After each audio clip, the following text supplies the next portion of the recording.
નમસ્કાર વિદ્યાર્થી મિત્રો આજે આપણે આ વિડીયોની અંદર ધોરણ 9 વિષય ગુજરાતીની સ્વઅધ્યયન પોથીનો પાઠ નંબર 18 પંગુમ લઘયતે ગિરિમમની વાત કરવાના છીએ। તો મિત્રો અહીંયા સ્વઅધ્યયન પોથી ભાગ 4ના પાઠ નંબર 18 નું સંપૂર્ણ સોલ્યુશન છે। મિત્રો આવા સરસ મજાના સોલ્યુશન મેળવવા માટે આપણી ચેનલને સબસ્ક્રાઇબ કરો અને આ વિડીયો તમારા મિત્રો સાથે શેર કરો। તો શરૂ કરીએ ધોરણ 9 વિષય ગુજરાતી સ્વઅધ્યયન પોથી ભાગ 4 પાઠ નંબર 18। તો પેલો આપણે વિભાગ એ આવે છે, એમાં પેલું નીચેના જોડકા યોગ્ય રીતે જોડો।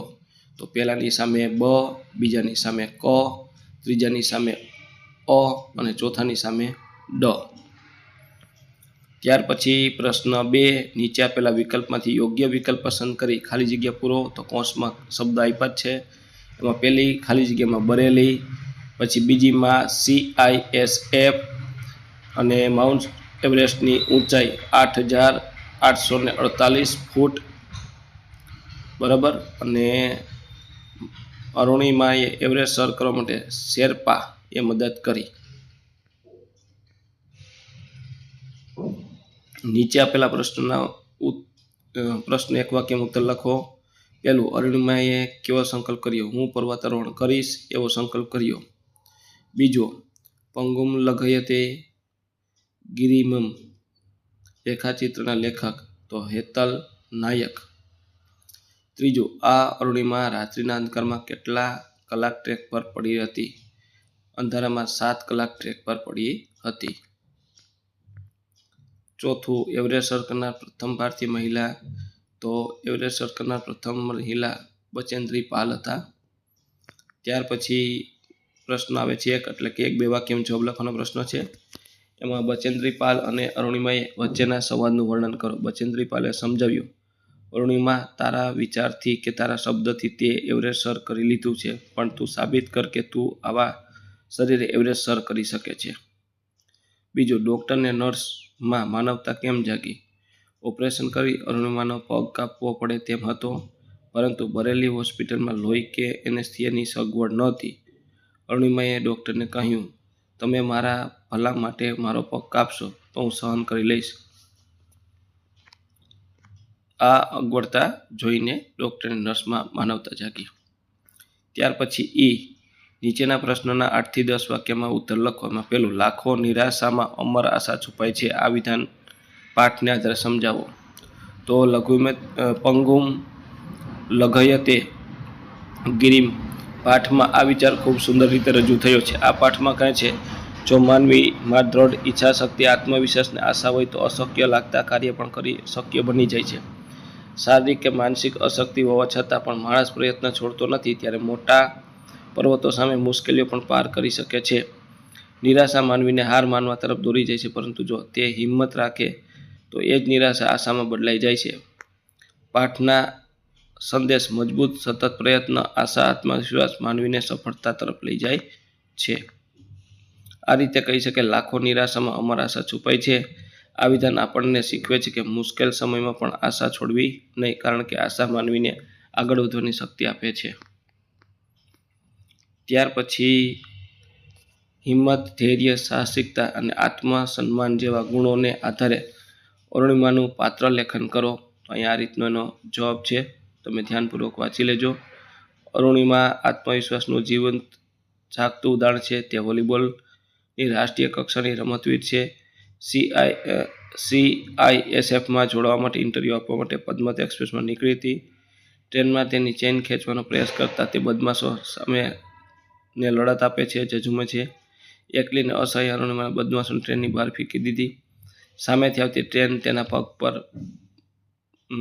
તેના પગને જ નહીં પરંતુ તેના ઉજળા ભાવિને પણ કચડી નાખે છે।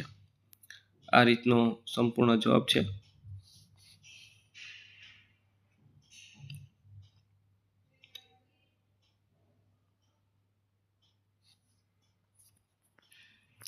ત્યાર પછી વિભાગ સી વ્યાકરણ વિભાગ આવે છે। નીચેની પંક્તિઓમાં રેખાંકિત સંજ્ઞાના પ્રકાર જણાવો। તો અરુણિમા વ્યક્તિવાચક, રક્ત દ્રવ્યવાચક, પર્વત જાતિવાચક।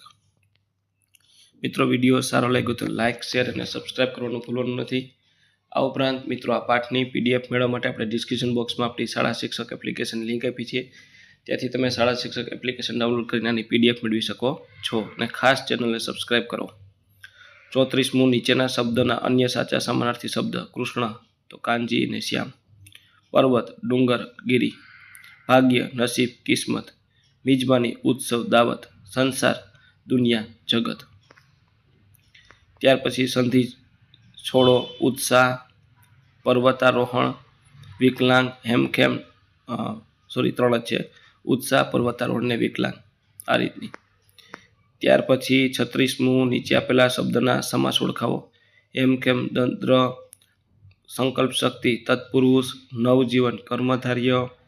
આત્મહત્યા તત્પુરુષ. મનોબળ તત્પુરુષ. રક્તદાન તત્પુરુષ. મિત્રો વિડીયો સારો લાગ્યો તો લાઇક શેર અને સબસ્ક્રાઈબ કરવાનું ભૂલો નથી. ખાસ સબસ્ક્રાઈબ કરો. 37મું નીચેના વાક્યના અલંકાર ઓળખાવો. પહેલું તે ચીસો પાડતી સહન કરતી રડતી પડી રહી વર્ણ સગાઈ. બીજું સત્ય તો સમયની એરણે જ ઓળખાય રૂપક. ત્રીજું તેનું દરેક ડગલું જાણે પડકાર હતો ઉત્પ્રેક્ષા. 38મું નીચેની પંક્તિઓમાં રેખાંકિત શબ્દના લિંગ ઓળખાવો. તો માનવ પુલ્લિંગ. કસોટી સ્ત્રીલિંગ. સફળતા સ્ત્રીલિંગ. પરિશ્રમ પુલ્લિંગ. અને 5મું પરિણામ નપુંસકલિંગ. ત્યાર પછી 39મું નીચે આપેલા શબ્દમાંથી પૂર્વ પ્રત્યય પર પ્રત્યય. અશક્ય પૂર્વ પ્રત્યય. ઇતિ પૂર્વ પ્રત્યય. નિષ્ફળ પૂર્વ પ્રત્યય.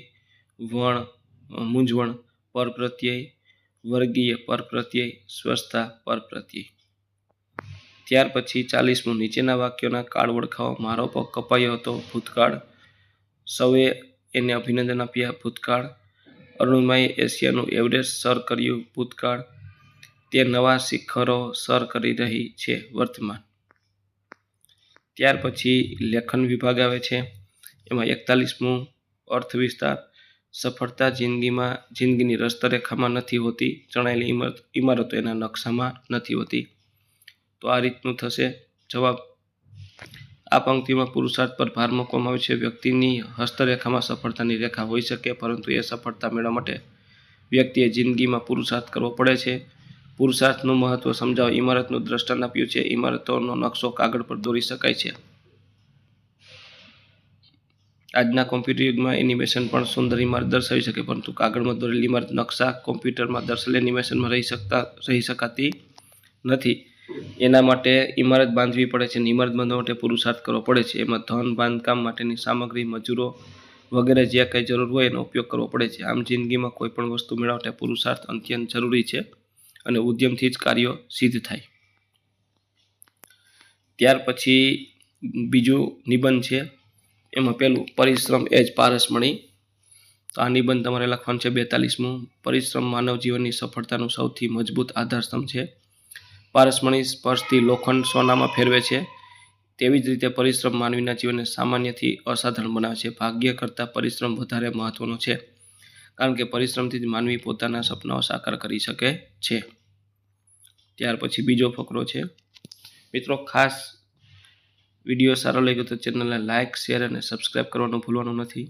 આ ઉપરાંત ધોરણ 9ના સ્વાધ્યાયન પોથીના દરેક પ્રકરણની PDF જોવા માટે આપણે YouTube ચેનલ આ પ્લેલિસ્ટમાંથી મળી જશે.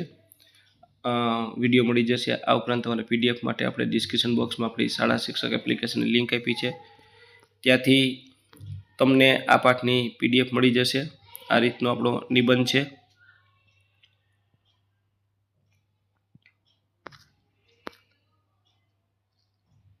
છેલ્લો ફકરો નિબંધનો.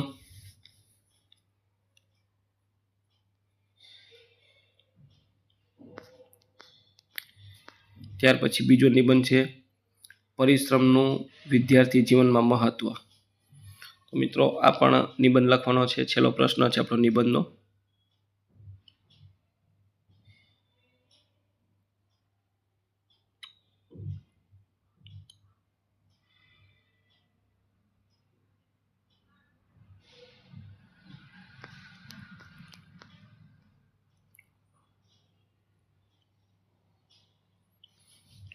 મિત્રો ખાસ ચેનલને સબસ્ક્રાઈબ કરવાનું ભૂલવાનું નથી. વિડીયો સારો લાગ્યો તો લાઇક શેર અને સબસ્ક્રાઈબ કરો. આ રીતનો આપણો નિબંધ છે. અહીંયા નિબંધ આપણો પૂર્ણ થાય છે. તો મિત્રો આ તો આપણું ધોરણ 9 વિષય ગુજરાતીની સ્વઅધ્યયન પોથી ભાગ 4ના પાઠનું સંપૂર્ણ સોલ્યુશન જોયું. મિત્રો આવા જ સોલ્યુશન મેળવવા માટે આપણી ચેનલને સબસ્ક્રાઈબ કરો અને આ વિડીયો તમારા મિત્રો સાથે શેર કરો. બીજું કે મિત્રો આપણી યુટ્યુબ ચેનલ ઉપર ધોરણ 9ના સ્વઅધ્યયન પોથીના દરેક પ્રકરણના સોલ્યુશન મૂકેલા છે, જે તમને મારી યુટ્યુબ ચેનલના પ્લેલિસ્ટમાંથી મળશે. અને પીડીએફ મેળવવા માટે આપણે ડિસ્ક્રિપ્શન બોક્સમાં આપણી શાળા શિક્ષક એપ્લિકેશનની લિંક આપી છે. ત્યાંથી તમને આ એપ્લિકેશન ડાઉનલોડ કરી આ પાઠની પીડીએફ મેળવી શકો છો.